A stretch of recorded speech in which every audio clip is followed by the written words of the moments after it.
ইসলাম ধর্মমতে সেই পশুটিকে কুরবানি দিতে হয় যে পশুটি সবচেয়ে বেশি আদরের, সবচেয়ে বেশি পছন্দনীয়। যারা শহরের মানুষ তারা পশু পালনের সুযোগ পায় না, তাই হাট থেকে পশু কিনতেই হয়। কিন্তু আপনি যে গরুটি কিনছেন সেটির প্রতি আপনার ভালোবাসা কতটুকু আছে? আপনার চিন্তায় চেতনায় যদি থাকে কত কেজি মাংস পাবো, কত দাম নিল, পাড়ার অন্য সবার গরুর থেকে আপনার গরুর স্বাস্থ্য ভালো কিনা, তবে খুব সম্ভব আপনি ভুল করছেন। আপনার উচিত গরু কুরবানি না দিয়ে গরুর ব্যবসা শুরু করা।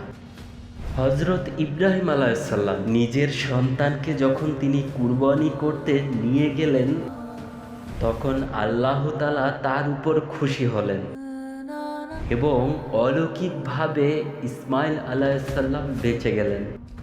কুরবানি হয়ে গেল একটি বেহেশতি দুম্বা।